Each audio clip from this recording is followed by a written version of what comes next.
sekeluarnya dari rumah ibadat di Kapernaum, Yesus dengan Yakobus dan Yohanes pergi ke rumah Simon dan Andreas. Ibu mertua Simon terbaring karena sakit demam. Mereka segera memberitahukan keadaannya kepada Yesus. Yesus pergi ke tempat perempuan itu, dan sambil memegang tangannya, Yesus membangunkan dia. Lalu lenyaplah demamnya. Kemudian perempuan itu melayani mereka. Menjelang malam, sesudah matahari terbenam, dibawalah kepada Yesus semua orang yang menderita sakit dan yang kerasukan setan. Maka berkerumunlah seluruh penduduk kota itu di depan pintu. Yesus menyembuhkan banyak orang yang menderita bermacam-macam penyakit dan mengusir banyak setan. Ia tidak memperbolehkan setan-setan itu berbicara, sebab mereka mengenal Dia. Keesokan harinya, waktu hari masih gelap, Yesus bangun dan pergi keluar. Ia pergi ke tempat yang sunyi dan berdoa di sana. Tetapi Simon dan kawan-kawannya menyusul Dia. Waktu menemukan Yesus, mereka berkata, "Semua orang mencari Engkau." Jawab Yesus, "Marilah kita pergi ke tempat lain, ke kota-kota yang berdekatan, supaya di sana pun aku memberitakan Injil, karena untuk itu aku telah datang." Lalu pergilah Yesus ke seluruh Galilea, memberitakan Injil dalam rumah-rumah ibadat mereka dan mengusir setan-setan. Demikianlah Injil Tuhan. Akhir bacaan yang ketiga, baca di Injil tadi, kita mendengar kisah Yesus yang menyembuhkan begitu banyak orang yang sakit. Baik sakit yang ringan, sekedar demam, panas, seperti yang dialami oleh ibu mertua Petrus. Juga begitu banyak orang lain yang sakitnya berat, kerasukan setan. Banyak mujizat penyembuhan yang dibuatkan oleh Yesus.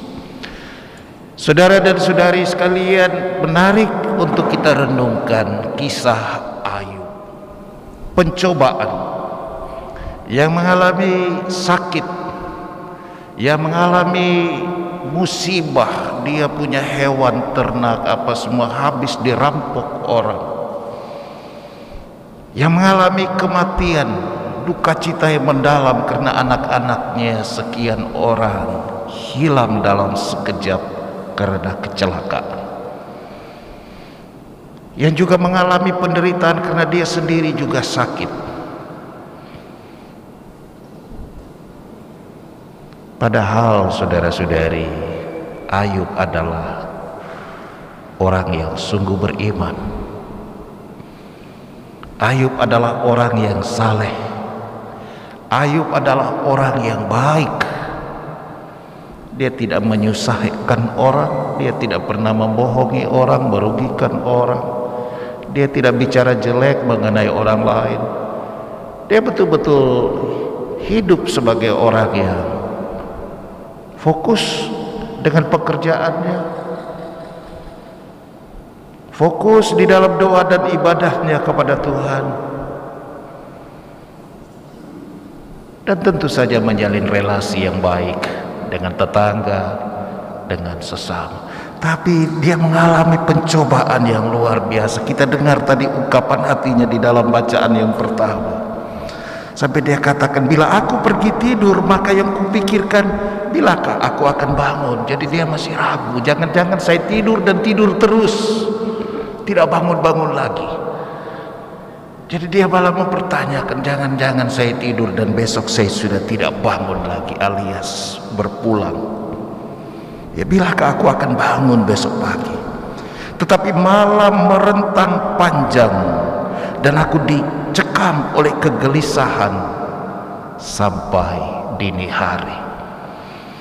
Ungkapannya sangat manusiawi. Ya, banyak orang yang ketika sedang bermasalah, ya, dia tidak bisa tidur, gelisah terus, sehingga malam menjadi sangat panjang. Itu dialami Ayub. Saudara dan saudari sekalian, pengalaman Ayub ini saya percaya adalah juga pengalaman kita manusia pada umumnya. Termasuk kita-kita yang hadir di sini, termasuk Anda-Anda yang mengikuti misa ini secara online live stream. Kita masing-masing punya masalah. Kita masing-masing punya pergumulan. Bahkan kita masing-masing pun kerap kali mengalami musibah-musibah dan badai-badai di dalam kehidupan. Meskipun mungkin porsinya tidak sedahsyat yang dialami oleh Ayub. Ya. Tetapi kendati pun kecil, mungkin di antara kita pun menjadi susah tidur, gelisah, cemas. Mudah-mudahan saja tidak ada yang bertanya besok pagi saya masih bangun atau tidak. Ya. Meskipun itu juga pertanyaan yang wajar. Kita juga mengalami banyak orang tidur dan tidur terus, tidak bangun-bangun lagi.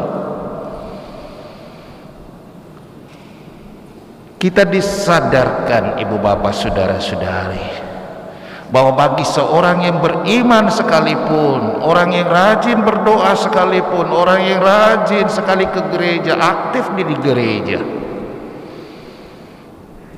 itu tidak menjadi jaminan bahwa hidupnya tanpa masalah.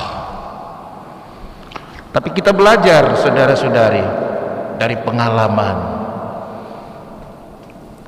Ayub, dari pengalaman banyak orang yang diceritakan di dalam kitab suci, bahwa ternyata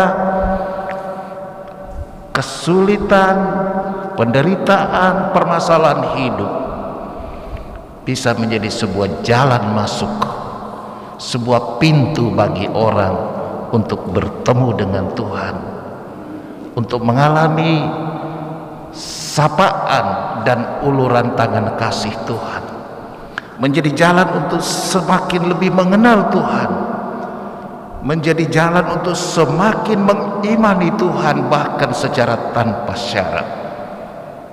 Saya kira itulah yang dialami oleh orang-orang di dalam perikop Injil tadi. Karena sakit, ibu mertua Petrus dipertemukan dengan Yesus. Karena sakit, maka orang-orang itu datang berbondong-bondong mencari Yesus untuk bertemu dengan dia. Karena sakit. Mungkin kalau tidak sakit, mereka tidak punya minat-minat amat untuk bertemu dengan Yesus. Bahkan Santo Paulus saudara-saudari, karena dosa dia mengalami kasih Tuhan yang menyapa dia dalam perjalanan dari Tarsus menuju ke Damaskus untuk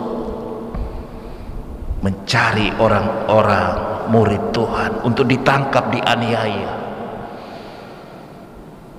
Coba lihat saudara-saudari, bahkan dosa sekalipun